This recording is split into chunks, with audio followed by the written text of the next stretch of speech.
মানুহৰ কাগজ, শৰণীয়া কছাৰীৰ কাগজ, বৰ্মন কছাৰীৰ কাগজ, মদাহীৰ কাগজ, কোচ ৰাজবংশীৰ কাগজ চাই আমি কি কৰিম? আমিতো ইয়াতে জন্মিছো, ইয়াতে মৰিব লাগিব। কিন্তু পাৰিলে বাংলাদেশৰ পৰা মিয়াখিনিক ধাক্কা দি বাংলাদেশলৈকে ঘূৰাই পঠাব লাগে। হয়নে নহয়? হয়নে নহয়? এতিয়া উচ্ছেদ ক'ত হ'ব লাগে? গৰুখুটিত উচ্ছেদ হ'ব লাগে, গোৱালপাৰাত উচ্ছেদ হ'ব লাগে, আমাৰ উৰিয়াম ঘাটত উচ্ছেদ হ'ব লাগে। আৰু তেনেকুৱা উচ্ছেদ কৰবাত যদি বিটিআৰতো দৰকাৰ হ'ব লাগে। কিন্তু অসমীয়া, বঙালী, নেপালী, আমাৰ গোৰ্খা, আমাৰ জনজাতীয় লোকসকলক আমি মাটিৰ 100% অধিকাৰ আমি দিব লাগে। আৰু যেতিয়া বিটিআৰৰ 26টা জনগোষ্ঠী, বড়োৰ পৰা আৰম্ভ কৰি আমাৰ ৰাভা, শৰণীয়া কছাৰী, মদাহী, বৰ্মন কছাৰী, আমাৰ অসমীয়া ভাষী, গোৰ্খা ভাষী, হিন্দী ভাষী, বঙালী ভাষী, আমাৰ সকলোৱে যেতিয়া সমান অধিকাৰ পাব, এইখন বিটিআৰ অসমৰ ভিতৰতে আটাইতকৈ বিকশিত অঞ্চললৈকে ৰূপান্তৰ হ'ব। আৰু আমি এইটো চাব লাগে যাতে এইখন বিটিআৰত কোনো কাৰণে বাংলাদেশৰ পৰা নতুন মিয়া সোমাব নোৱাৰে, সেইখিনিও আমি চিন্তা কৰিব লাগিব। লাগিবনে নালাগে? লাগিবনে নালাগে? আৰু তেতিয়াহে আমি সুৰক্ষিতও থাকিম, শান্তিটো থাকিম, আৰু আমি আগবাঢ়িও যাব পাৰিম।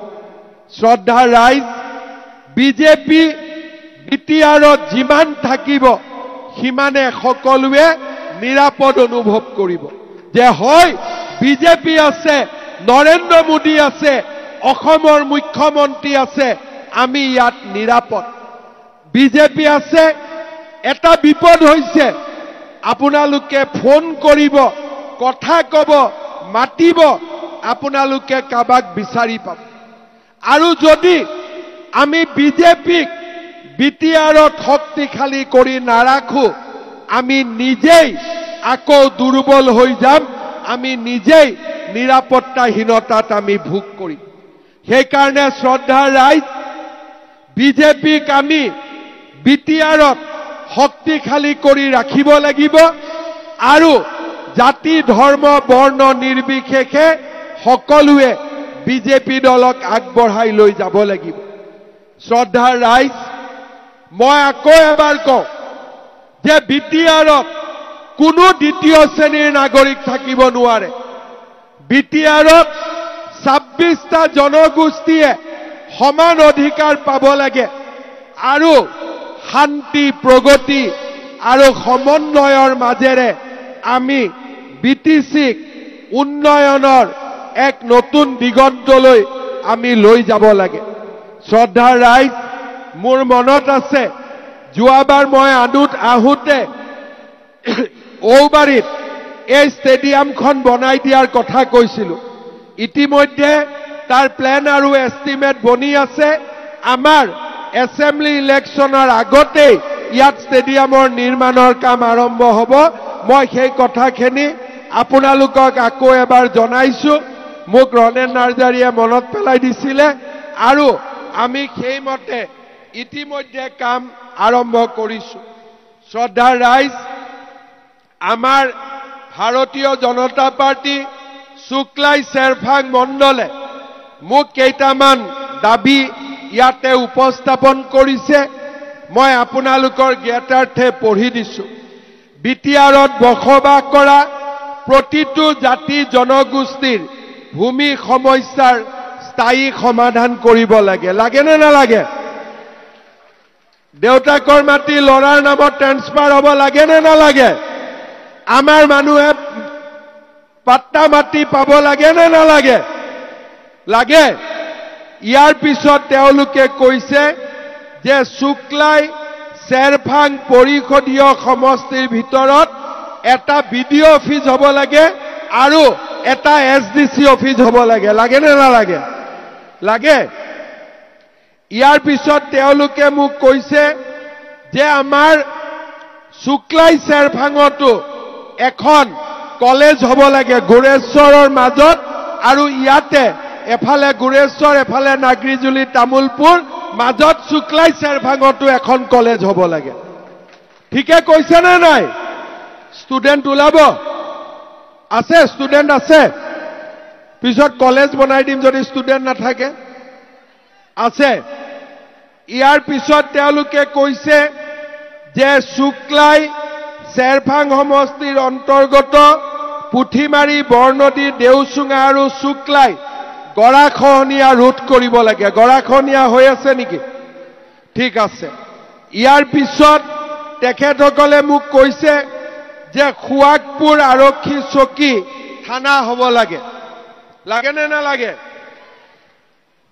তাৰ পিছত তেওঁলোকে মোক কৈছে নিজাৰগাঁও সংযোগী শুক্লাই নৈৰ ওপৰত এখন দলং হ'ব লাগে লাগেনে নালাগে তাৰ পিছত কৈছে শুক্লাই চেৰভাঙত এটা ষ্টেট বেংক লাগে লাগে নেকি লাগেনে নালাগে ইয়াৰ পিছত কৈছে যে নাওকাটা প্ৰাথমিক স্বাস্থ্য কেন্দ্ৰটো ধুনীয়াকৈ সৰ্বাংগ সুন্দৰ কৰিব লাগে এইটোতো নালাগে এইটো লাগিব আচ্ছা এইখিনি দাবী ঠিকে লিখি দিছে ঠিকে আছে এইখিনি কৰিলে সমষ্টিটো আগুৱাই যাব ভাল হ'ব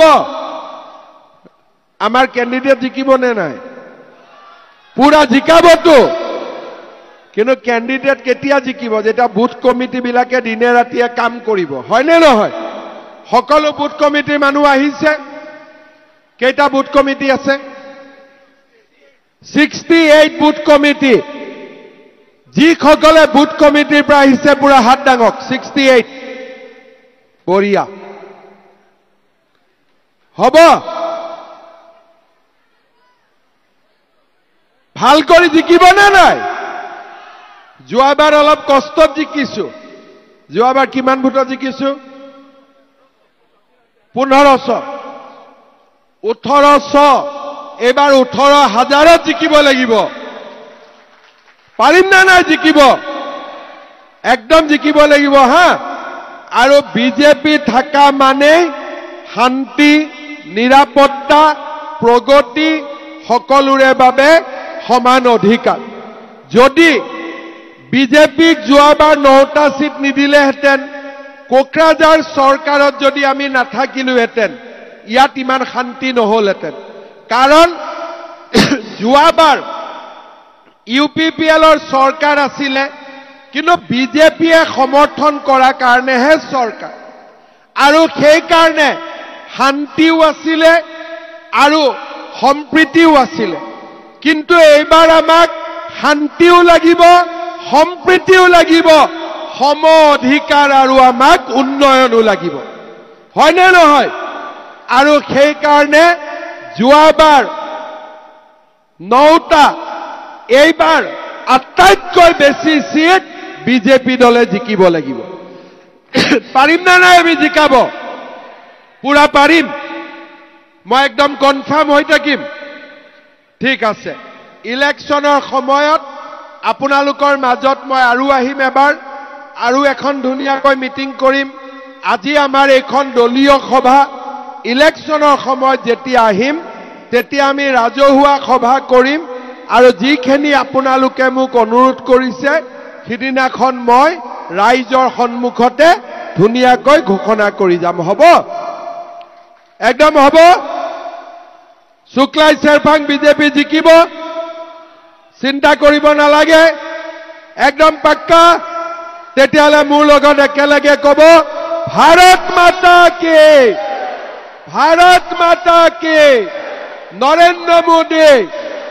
নৰেন্দ্ৰ মোদী অমিত শাহ জেপি নাড্ডা জিন্দাবাদ দিলীপ শইকীয়া জিন্দাবাদ শুক্লাই চেৰভাঙৰ কাৰ্যকৰ্তা জিন্দাবাদ শুক্লাই চেৰভাঙৰ কাৰ্যকৰ্তা জিন্দাবাদ বন্দে মাতৰম বন্দে মাতৰম বঢ়িয়া এতিয়া মই 3টা দৌৰাদৌৰিকৈ কথা কম অৰুণোদয় ফৰ্ম কোনে কোনে ফিল আপ কৰিলে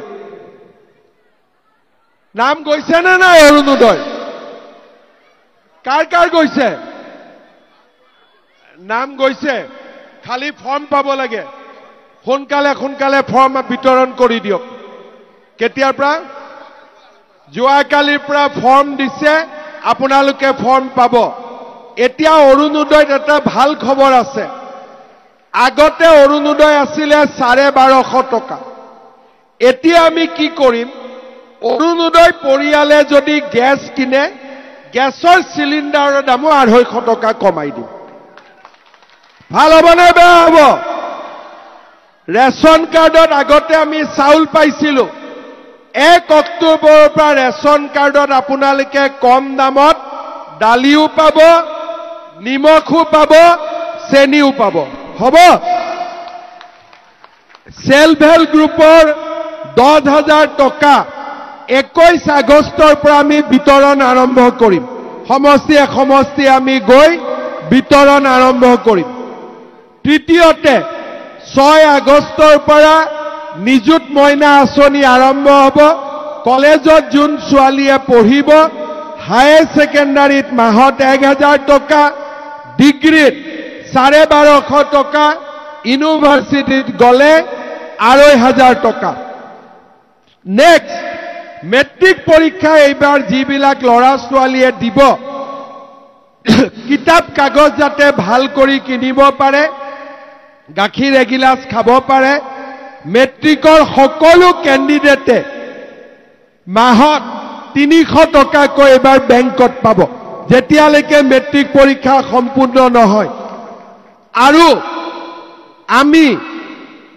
2025 চনত যি ল'ৰা ছোৱালীয়ে ডিগ্ৰী পাছ কৰিলে তেওঁলোককো আমি মাহত এইবাৰ পইচা দিম যাতে তেওঁলোকে 1 বছৰৰ কাৰণে ইন্টাৰভিউ আদি দিব যাৰ কাৰণে বাস ট্ৰেইনৰ ভাড়া মাক বাপেকৰ পৰা খুজিব নালাগে চৰকাৰৰ পৰা পাব পাৰে হ'ব ইয়াৰ পিছত আমাৰ চৰকাৰে ক্লাস 9ৰ ছোৱালীক যি সাইকেল দি আছিলে অহাবাৰৰ পৰা এইবাৰৰ পৰা নহয় অহাবাৰৰ পৰা এবাৰ 9তো সাইকেল দিম এবাৰ 6তো সাইকেল দিম যাতে আমাৰ শিক্ষাৰ প্ৰতি আমাৰ ল'ৰা ছোৱালীৰ আগ্ৰহ বাঢ়ি গৈ থাকে অৰ্থাৎ বিজেপিক ভোট দিয়া মানে আমাৰ ভাল জাৰ্সি গৰু হলে গাখীৰ বেছি পায় না নাপায় গতিকে বিজেপিক ভোট দিলে যেনেকে